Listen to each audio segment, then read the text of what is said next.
right, everybody, welcome back to the Clack Shack. And tonight I want to go over something for some of you that may be new to laser engraving. I'm going to mention it to you, and there's some of you that may have been doing it for a little while and just haven't learned that lesson yet. But I'm going to share some of my knowledge that I've picked up by learning it the hard way. So stick around for just a minute and I'll get this thing going.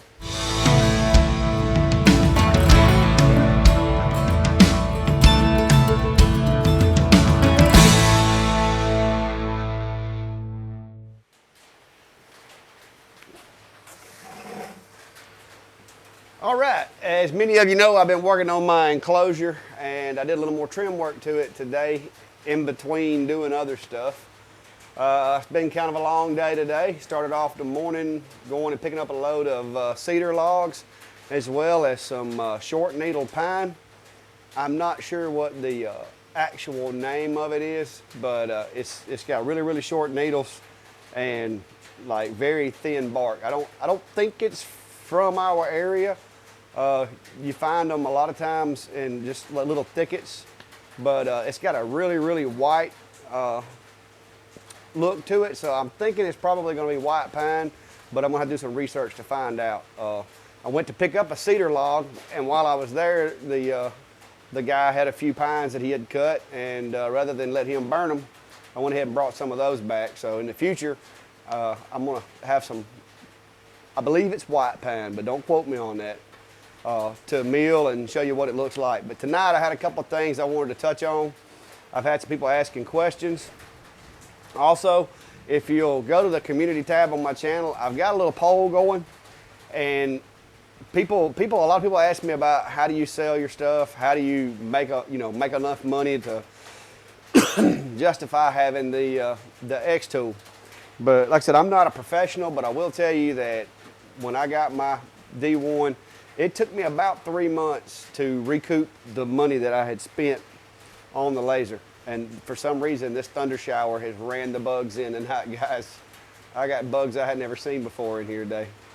But the biggest thing that the storm brought to my attention and that I wanted to share with everybody to make sure nobody gets caught like I did months ago is if you don't have a battery backup like this one or similar to this one, you are definitely setting yourself up for disaster.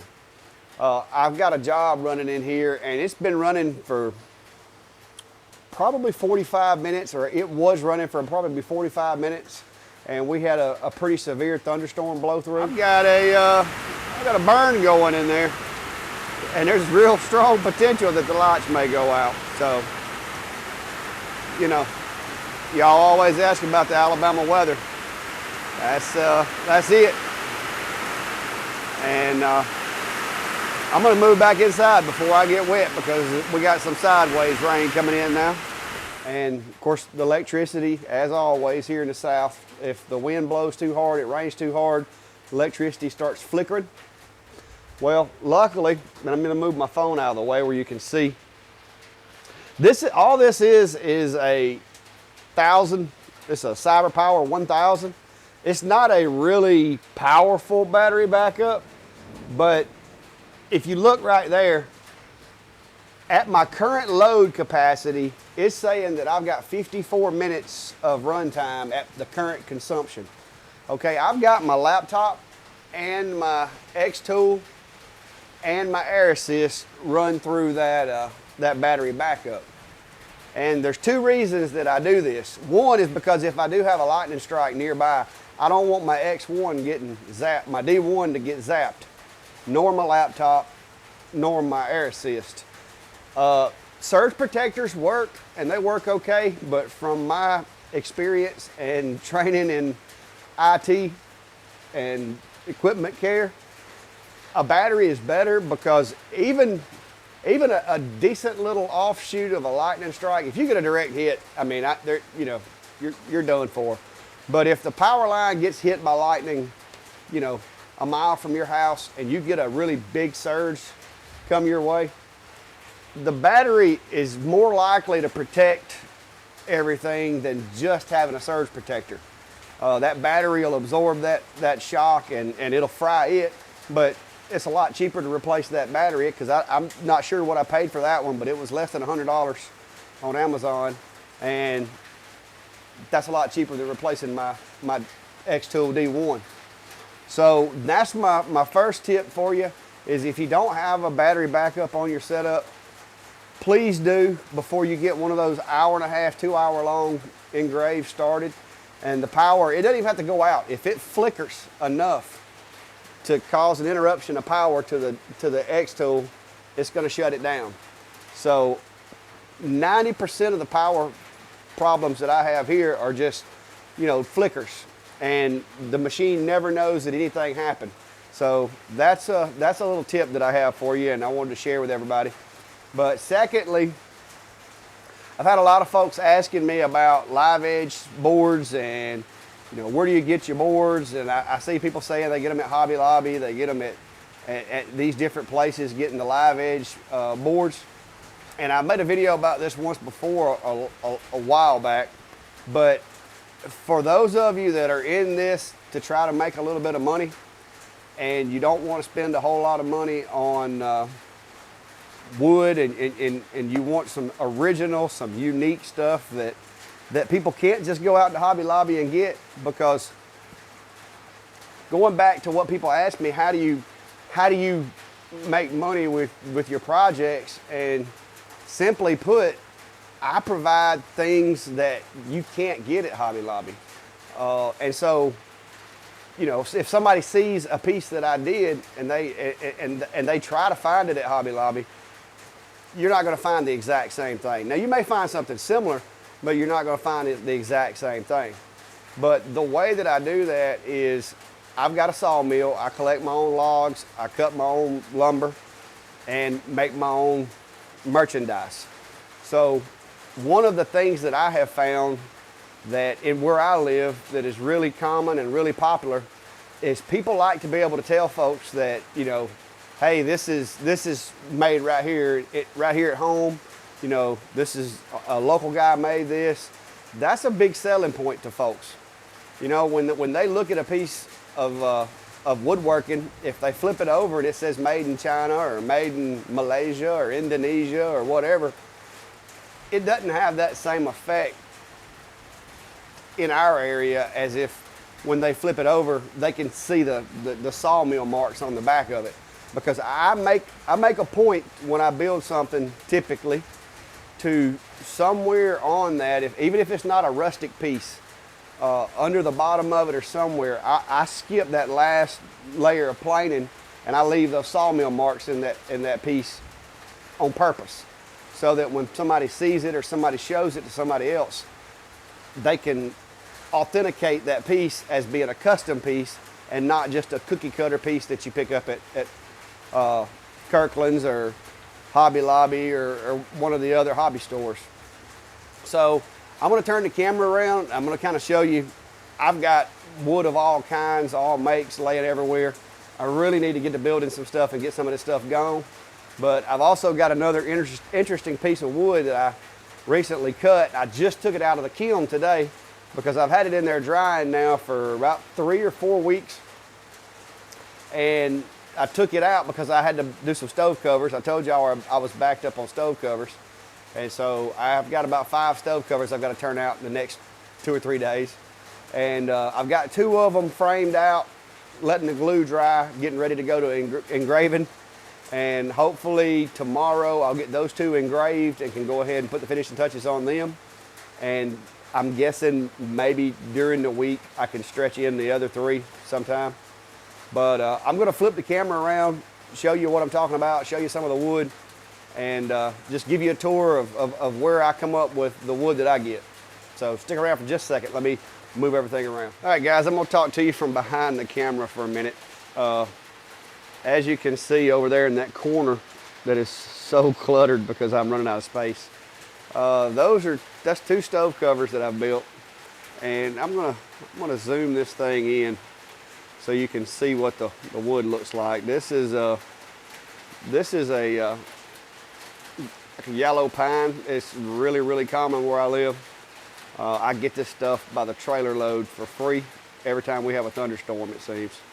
But those are glued up and put together and drying. And once those panels dry, I'll move them over to the X tool and engrave them, and then finish them out. And I've actually got a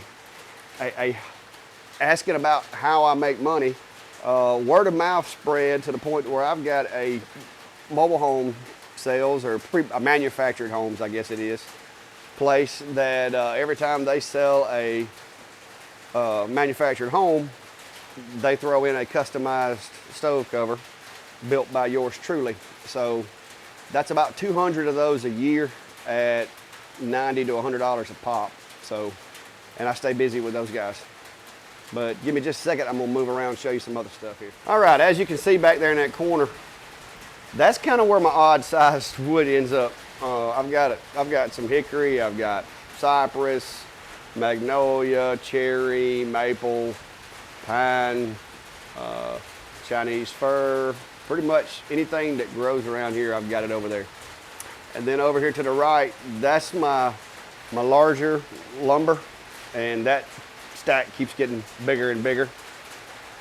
Most of those are live edge boards, and I leave them whole until I decide what I want to do with them, and then I rip them off. I take them over here to my handy dandy sliding saw and cut them to the size that I want, and then right behind that you'll notice the planer, and that's where they go to get planed. Well, I wanted to share this piece of wood with you that I just planed tonight, and I planed it and I've hit it with some 120 grit, and that's all I've done to it. But let me swing this camera around here and show you. There it is, guys, right there. You will not find a piece of wood with this much character at any of your big box stores. I am sorry, guys. This thing is awesome. Let me see if I can get it to focus. I may have to take it off the tripod, but let me see if I can get it up here where you can see it. But if it'll focus, that right there, guys, that's what I'm talking about. It's got these, I don't know if you can see them and make them out on the camera, but it's got these little swirls. Hold on, let me back the zoom out. That's part of my problem. I really need a camera guy.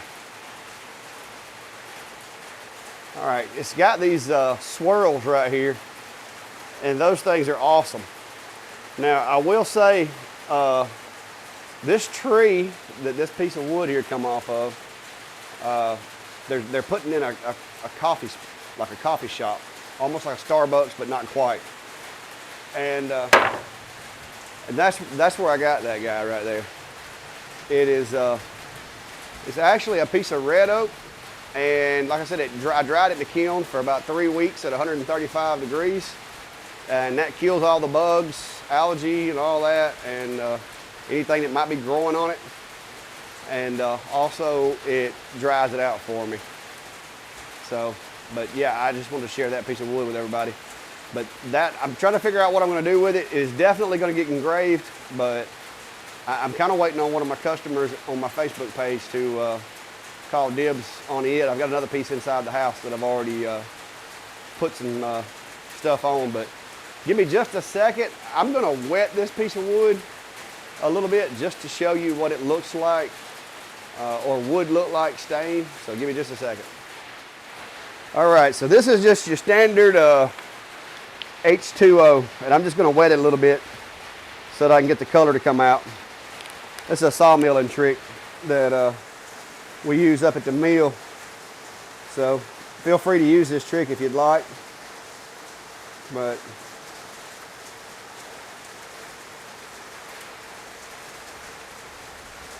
you just wet it a little bit, and then you can kind of see what it's going to look like when you put stain on it, or if you put poly on it. As long as you don't use a poly that has that yellow tinge to it. If you use something clear like mineral oil, this is what you get.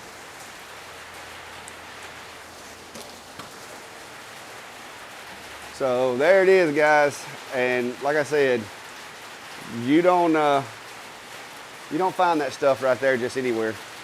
And it's got, like I said, it's got a live edge on the side of it. So that's how I manage to sell my stuff, is no two pieces are the same.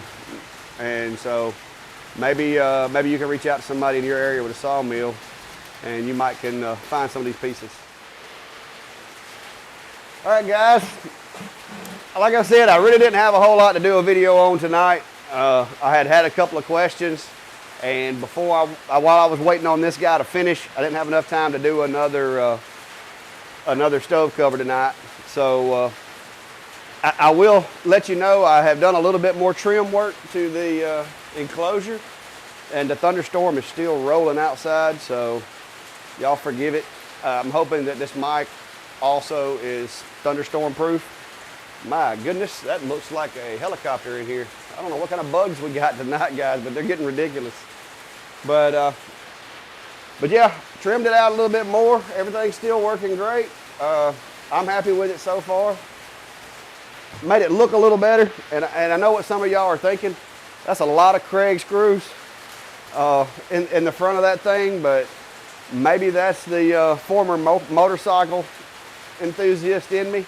But I wanted a little chrome on this guy, so that's what I did. That and I got my Ford bling on it there. So, all right, guys. Like I said, I appreciate you stopping by. I appreciate everybody's support. If you've got a minute, if you don't mind, like I said, go take that pole that I put out. I know it seems pointless, but apparently there actually is a couple of folks that are using their laser as a full-time job, which hopefully when I retire, it'll be part of my full-time job. I'm counting down the months and the years until that day happens. But yeah, so I'm gonna try to get some more tips together and try to help everybody and pass along what I've learned. Like I said, I'm not exactly, big time operation, but I pay for my equipment, and all these tools that you see, I've sold stuff and paid for my sawmill and paid for my kiln build and stuff like that by selling the things that I make. So, if that's what you're after, if you're just trying to support your hobby and try to grow your hobby, then maybe some of these tips will help you out. But anyway, I'm gonna enjoy the thunderstorm and hang out for a little while, because I can't make it to the house without getting soaking wet, and I really just don't feel like it. So have a good day.